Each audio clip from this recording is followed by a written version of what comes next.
50।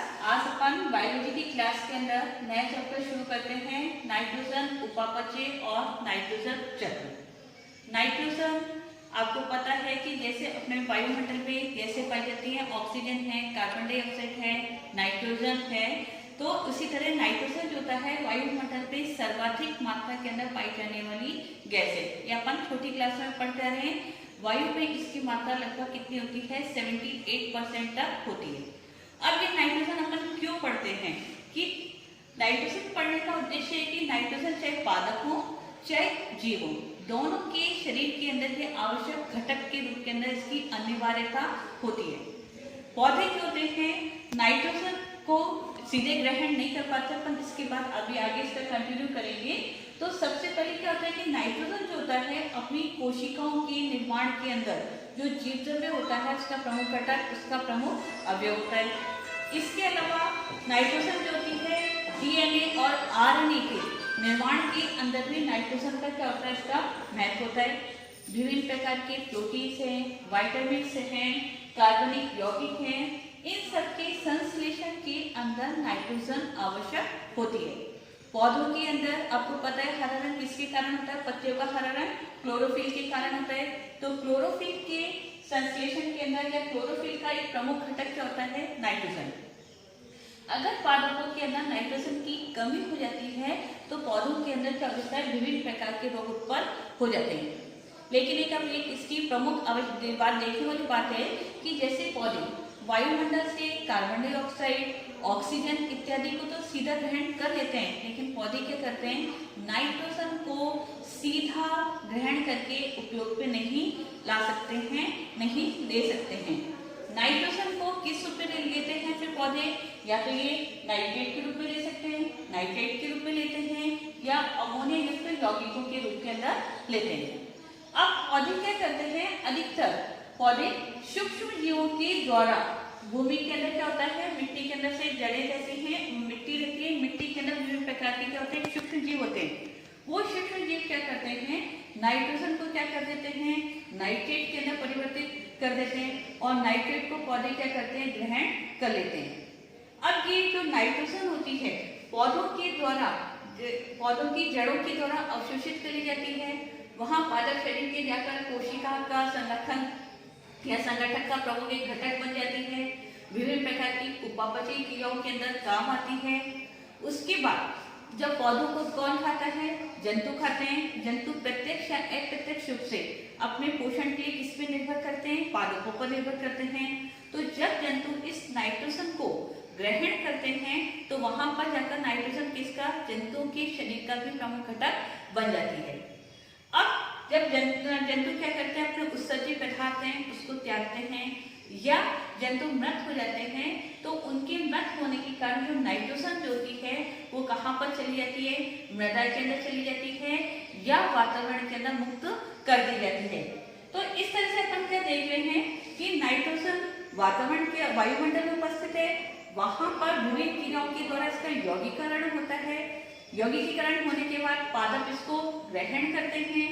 पादप से नाइट्रोजन जंतुओं में जाती है और जंतुओं के उत्सर्जित पदार्थ या इनके मृत शरीर के अपघटन से नाइट्रोजन वापस वायुमंडल के अंदर या मृदा के अंदर चली जाती है।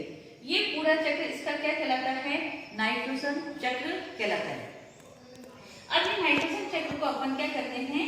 इसका 4 चरणों के अंदर इसका अध्ययन किया जाता है। पहला क्या होता है? नाइट्रोजन स्थिरीकरण होता है। दूसरा होता है अमोनीकरण होता है। तीसरा नाइट्रीकरण होता है और चौथा विनाइट्रीकरण होता है।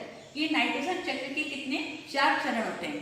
अब इन 4 चरणों में से अपन को सबका एक एक करके स्टेप बाय स्टेप इसका अध्ययन करना पड़ेगा।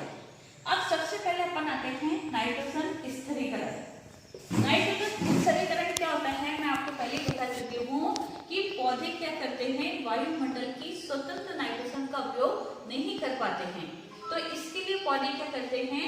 स्वतंत्र नाइट्रोजन को उसकी यौगिकों के अंदर बदल देते हैं। तो वायुमंडल की स्वतंत्र नाइट्रोजन का यौगिकों में बदलने की क्रिया क्या कहलाती है? नाइट्रोजन का स्थिरीकरण या क्या कहलाती है? नाइट्रोजन का यौगिकीकरण कहलाती है। नाइट्रोजन का जो स्थिरीकरण होता है ये दो भागों में इसको बांट सकते हैं। पहला होता है इसका अजैविक स्थिरीकरण और दूसरा होता है जैविक स्थिरीकरण। अपन बात करें अजैविक स्थिरीकरण की, तो अजैविक स्थिरीकरण भी दो प्रकार का होता है। एक होता है भौतिक और दूसरा होता है रासायनिक। अब भौतिक स्थिरीकरण के अंदर क्या होता है, ये वायुमंडल के अंदर ही होता है।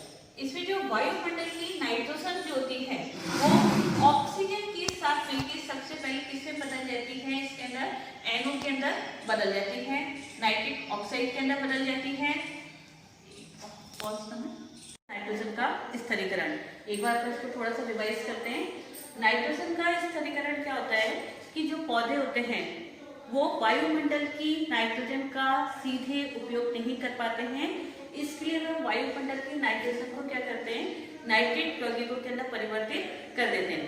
नाइट्रोजन का उसके यौगिकों में परिवर्तन की क्रिया ही नाइट्रोजन का स्थिरीकरण या नाइट्रोजन का यौगिकीकरण कहलाती है। फिर कल मैंने आपको ये बताया था कि नाइट्रोजन का स्थिरीकरण दो प्रकार का होता है, एक होता है अजैविक स्थिरीकरण और दूसरा होता है जैविक स्थिरीकरण। अजैविक स्थिरीकरण को अपन ने फिर 2 पार्ट के अंदर डिवाइड किया था, एक भौतिक स्थिरीकरण और एक उसका रासायनिक स्थिरीकरण। ये अपन ने कल की वीडियो में देखा था, इसके बिफोर वीडियो में। आज अपन शुरू करेंगे नाइट्रोजन का भौतिक स्थिरीकरण। नाइट्रोजन का भौतिक स्थिरीकरण का क्या कहाँ पर होता है, वायुमंडल से ही कारण होता है कि जब बारिश हो रही होती है, बिजली चमक रही होती है, तो वायुमंडल की जो नाइट्रोजन होती है वो ऑक्सीजन के साथ मिलकर किसका निर्माण करती है, सबसे पहले नाइट्रिक ऑक्साइड का निर्माण करती है। ये नाइट्रिक ऑक्साइड पुनः ऑक्सीजन के साथ मिलकर नाइट्रोजन डाइऑक्साइड बनाता है। नाइट्रोजन डाइऑक्साइड वायुमंडल के अंदर ही जल की बूंदों के साथ मिलकर नाइट्रस एसिड और या नाइट्रिक एसिड दोनों का निर्माण करता है। ये जो एसिड बनता है वायुमंडल के अंदर वो बारिश की बूंदों के साथ गिर के कहाँ पे नीचे आता है, मिट्टी के अंदर आता है, धरती पर गिरता है और वहां पर मृदा के अंदर विद्यमान क्षारीय मूलकों के साथ क्या करता है, अभिक्रिया करता है और अभिक्रिया करके उसको क्या बनाता है, नाइट्रेट यौगिक बनाता है। जैसे कैल्शियम नाइट्रेट है, मैग्नीशियम नाइट्रेट है, पोटेशियम नाइट्रेट है। फिर ये नाइट्रेट जो होते हैं पौधों की जड़ों के द्वारा अवशोषित कर लिए जाते हैं और फिर इसके बाद पादप शरीर की विभिन्न प्रकार की उपापचयी क्रिया में भाग लेते हैं, पादप शरीर के विभिन्न प्रकार के अंगों के संगठक का निर्माण कर लेते हैं। ठीक है, तो इसकी जो पूरी प्रक्रिया वायुमंडल के अंदर हुई इसको अपन कहते हैं नाइट्रोजन का भौतिक स्थिरीकरण। इसके बाद आता है रासायनिक स्थिरीकरण। रासायनिक स्थिरीकरण में क्या होता है कि औद्योगिक रूप के अंदर नाइट्रोजन गैस और हाइड्रोजन गैस ये उच्च ताप व दाब पर मिलकर किसका निर्माण करते हैं, अमोनिया का निर्माण करते हैं। ये आपने अपनी केमिस्ट्री क्लास में पढ़ा था कि जब नाइट्रोजन और हाइड्रोजन उच्च ताप व दाब पर अमोनिया का निर्माण करते हैं तो इस विधि को अपन कहते हैं हैवर विधि। इस विधि के द्वारा किसका निर्माण हो जाता है, अमोनिया का निर्माण हो जाता है और अमोनिया का उपयोग अपन किस में करते हैं, रासायनिक उर्वरक बनाने के अंदर किया जाता है। ठीक है, तो ये दोनों आपकी क्या हो गए, अजैविक नाइट्रोजन स्थिरीकरण। अब इसके बाद अपन आते हैं जैविक नाइट्रोजन स्थिरीकरण। जैविक का मतलब क्या हो रहा है कि इसके अंदर जीवों के द्वारा नाइट्रोजन का स्थिरीकरण किया जाना है कि वायुमंडल के नाइट्रोजन को सूक्ष्म जीवों के द्वारा कार्बनिक और अकार्बनिक यौगिकों में बदलने की क्रिया क्या कहलाती है, जैविक नाइट्रोजन स्थिरीकरण कहलाती है। ये आपके एग्जाम के अंदर इम्पोर्टेंट है कि सूक्ष्म जीवों के द्वारा नाइट्रोजन को नाइट्रेट और अन्य यौगिकों में परिवर्तित करने की प्रक्रिया आपका जैविक नाइट्रोजन स्थिरीकरण कहलाती है।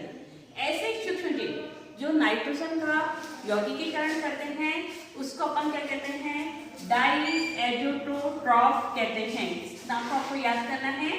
नाइट्रोजन का यौगिकीकरण करने वाले सूक्ष्म जीव क्या कहलाएंगे, डाइएज़ोट्रॉफ कहलाते हैं, क्योंकि ये जीव क्या करते हैं, वायुमंडल की नाइट्रोजन का यौगिकीकरण करते हैं।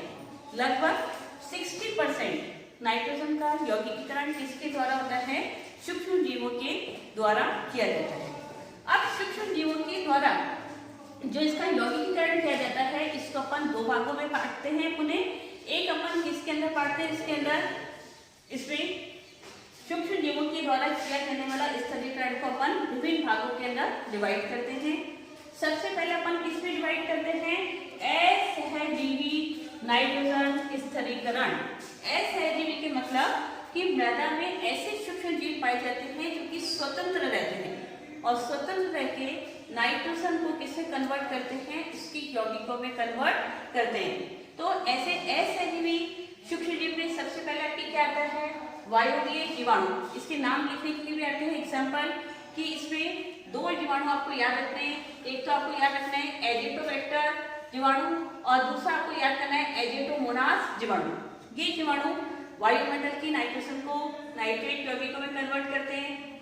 अवायवीय जीवाणु का ये भी आपको याद रखना है क्लस्ट्रीडियम। प्रकाश संश्लेषी जीवाणु, इसके दो नाम याद रखते हैं क्लोरोबियम और रोडोसुडोमोनास। कवर नीलहरित शैवाल, नीलहरित शैवाल के अंदर दो नाम याद रखने हैं नॉस्टक और एनाबिना। नीलहरित शैवाल के अंदर नाइट्रोजन का स्थिरीकरण करने के लिए विशेष प्रकार की कोशिकाएं पाई जाती हैं जिसका नाम क्या होता है, हेटेरोसिस्ट कोशिकाएं कहते हैं। ठीक है, ये भी आपके आता है हेटेरोसिस्ट कोशिकाएं कहाँ पाई जाती हैं और क्या कार्य है। तो हेटेरोसिस्ट कोशिका कहाँ पाई जाती है, नीलहरित शैवाल जिसका उदाहरण आपने क्या है नास्टक और एनाबिना है और इसका काम क्या है, ये नाइट्रोजन का स्थिरीकरण करने के अंदर सहायता करता है। इसके बाद अपने क्या आता है, इसके अंदर सहजीवी जीवों के द्वारा नाइट्रोजन का स्थिरीकरण।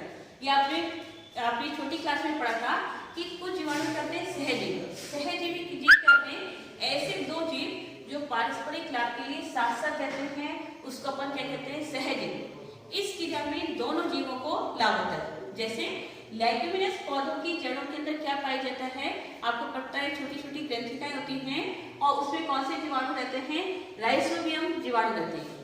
ये राइजोबियम जीवाणु क्या करते हैं, वायुमंडल की नाइट्रोजन को किस में कन्वर्ट कर देते हैं, नाइट्रेट में कन्वर्ट कर देते हैं, जिसका उपयोग क्या करते हैं, पौधे करते हैं। तो जो सहजीवी जीवाणु होते हैं वो गोल की ग्रंथिकाओं में पाए जाते हैं। कुछ सहजीवी जीवाणु लेग्यूमिनस पौधे की स्तंभ के ऊपर नोड्यूल ग्रंथिकाओं का निर्माण करते हैं और नाइट्रोजन का स्थिरीकरण करते हैं। इसके अलावा कुछ पौधे ऐसे होते हैं जैसे टाइफा नामक पौधा जो होता है उसकी पत्तियों के अंदर अपना नीलहरित शैवाल पाया जाता है और नीलहरित शैवाल क्या करेगा, उसके अंदर नाइट्रोजन का स्थिरीकरण करने का कार्य करता है। अब इसके बाद नेक्स्ट वीडियो में अपन पढ़ेंगे कि जो अपने सहजीवी जीवाणु होते हैं वो नाइट्रोजन का स्थिरीकरण किस प्रकार करते हैं।